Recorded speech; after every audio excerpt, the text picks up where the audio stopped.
All right, chat, let's run an ad, and then after the ad, we'll start playing the game so that we can jump into it. All I know about this game is that the main character has a Scottish accent, and a lot of the streamers that I think I had heard who played this had to play with subtitles because they couldn't understand what was being said, which is just so funny.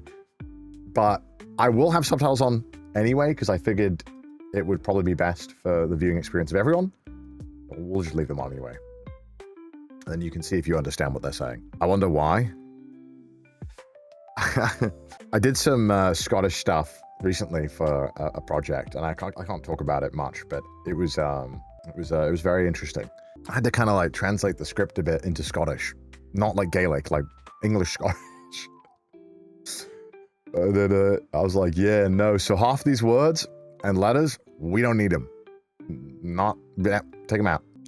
The Scots agree they don't know what they're saying. Give us some of the accent. No, because here's the thing, right? With the voice acting, you know, you get the lines beforehand, and a lot of the times, you know, I'll if I'm doing an accent for something, I'll go through the lines before I do the recording, and I'll walk through like how exactly the words I need to pronounce, how a native would like shorten this, or what letters you wouldn't say. And so it's like a very methodical thing. Like, it's not the same as like whipping it out at any, you know, point in a conversation.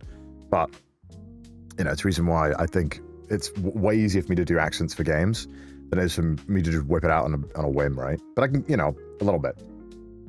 Because also, like, I'll get in like the mind frame of that voice and that accent and that character, and it's a lot easier to stay in it.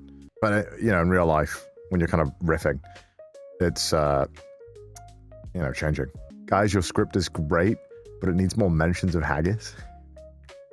No, I think the one thing that a lot of people get wrong with accents when they do it in video games or anime or whatever it is, it's that, you know, a lot of the times they're like, we want a Scottish accent. It's like, okay.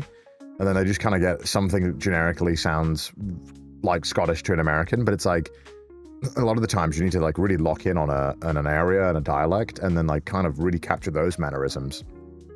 And it might sound different to what a typical expression of that accent might sound like in like popular media, but it's the best way to make it sound like real, like the character's a person. Isn't Scottish accents the hardest to do? I mean, hardest to do is such a an unhelpful way of like looking at the argument of accents and how to do them appropriately.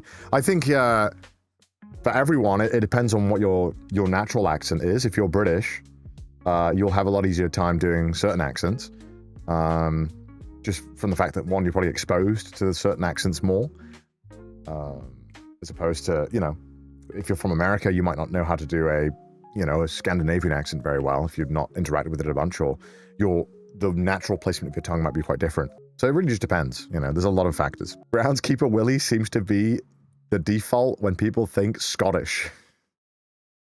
Yeah. Do you tend to copy the accents of those near you? I think everyone does. Everyone does copy accents of people they spend a lot of time around. It will just come out naturally. You won't realize it. But a lot of the time, the reason why it doesn't change much is because we're all surrounded by people who are from the same place as us. So, you know, if you're surrounded by a place in which you grew up and everyone else also grew up in the place around you, your accent won't change much. But some people don't change as much. Like, I know that, like, because like Paul, for example, cameraman Paul, he's been in Japan for a very long time, and he's still got a very strong British accent. But mine is like instantly, I fold like a lawn chair. My accent swaps so fast. I don't know why that is. Maybe some kind of mental deficiency that I have. Unable to, you know, do a Romford accent, fake Welsh. I mean, I never had a Welsh accent. Like, even though I'm from Wales, grew up in Wales, I never had a Welsh accent. I always had a northern British accent, which I so desperately had to try and change. Because that was what, like, when I went into voice acting, like, classes, they were like, oh yeah, you sound great, just get rid of this. I was like, well, get rid of what? They were like, the way you talk.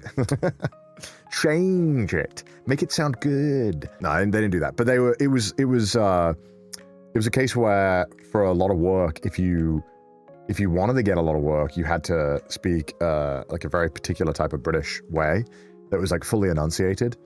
So it was kind of like hammered into me to kind of fully pronounce words, but also for YouTube, I mean, it is just a lot more helpful having an accent that everyone can understand. So, you know, I found myself kind of saying all the the letters in the word just because, you know, people can understand me. Given your accent is aggressively English rather than Welsh, I'm surprised it hasn't continued to change over time. I mean, it has. My accent is like slowly being Americanized because I'm around a lot of Americans and around a lot of Japanese people who also speak American English. So, you know, in singing lessons in Australia, you had to completely get rid of your accent and pronounce it more Americanized. I think a lot of people do this. A lot of people from Europe or Australia, I think when you sing, you go towards this weird, like, American sounding version of your accent for the song. It's really odd. And I also don't watch a lot of British media, is what I'm realizing. I think that's one of the big things too. I don't, like, when I go back to the UK, people are like, have you watched this TV show? I'm like, I'll be real with you. I would rather gouge my eyes out than watch I'm a Celebrity, Get Me Out of Here. Or the X Factor, or I don't know what's on right now. I watch so much YouTube. Even on like YouTube, I'm on like the American side as a content creator, right? Because if you're British, and I know this will only make sense to British people, but I don't think there's many British people watching right now this time.